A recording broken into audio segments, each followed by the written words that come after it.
ஃபேமிலிஸே, இன்னைக்கு நம்ம ஸ்ட்ரீட் கோலம் எங்கள் ஸ்ட்ரீட்டில் போட்ட கோலம் எல்லாத்தையும் காமிக்க போகிறோம். வாங்க ஃபஸ்ட்டு இந்த விநாயகர் கோவில்லேருந்து ஆரம்பிக்கலாம். விநாயகர் கோவிலில் சும்மா சிம்பிளாக அழகாக போட்டு விட்டுட்ருக்காங்க. விநாயகர் கோவில் ஆப்போசிட்டில் இந்த மாதிரி போட்டிருந்தாங்க. அப்புறம் அதுக்கு பக்கத்து வீடும் எல்லாருமே இங்கே சிம்பிளாக தான்ப்பா போட்டிருக்காங்க. நீங்கள் எப்படி போட்டிருக்கீங்க? அப்புறம் கொஞ்சம் தூரம் தள்ளி இந்த வீட்லேயும் போட்டிருக்காங்க. இது ஓகே. இது ஆப்போசிட் வீடு. செம்மையாக இருக்குல்ல கோலம்? ஆமாம், செம்மையாகவே இருக்குது.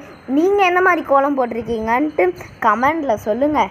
அப்புறம் எங்கள் ஆன்ட்டி வீட்டில் இந்த மாதிரி அதுவும் பக்கத்து தெருவு தான். கேட்டை சாத்திட்டதுனால நம்மளுக்கு ஃபுல்லாக தெரியல. இது நம்ம வீடு. நம்ம வீட்டில் அக்கா தான் போட்டிருக்கா. நல்லா தான் இருக்குது. இதுவும் எங்கள் பக்கத்து வீடு தான்.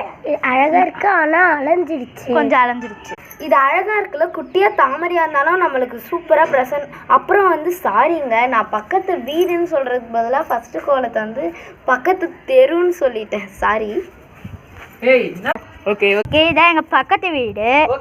இதுவும் எங்கள் வீட்டுக்கு பக்கத்து வீடு தான். நல்லா இருக்குல்ல? சூப்பராக இருக்காங்க. இது அதுக்கு பக்கத்து வீடு. நல்லா இருக்குல்ல? இது ஆப்போசிட் வீடு.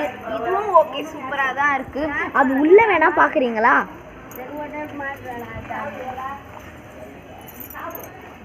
லாஸ்ட் கோலம் நமக்கு தெரியல, ஃப்ரண்ட் கோலமே கொஞ்சம் தான் தெரியுது.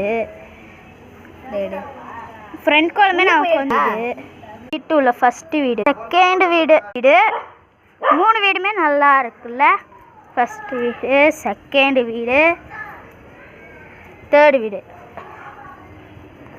இது உள்ள 3 வீட்லேயுமே காட்டணும். 3 வீட்லேயுமே நல்லா இருந்துச்சு. இந்த மாதிரி எத்தனை பேர் உங்கள் வீட்டுக்கிட்ட போட்டிருக்கீங்க?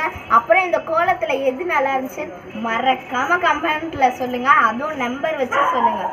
ஓகேவா? இந்த வீடியோ பிடிச்சிருந்துச்சுன்னா லைக் பண்ணுங்கள், ஷேர் பண்ணுங்கள், சப்ஸ்கிரைப் பண்ணுங்கள். பாய்.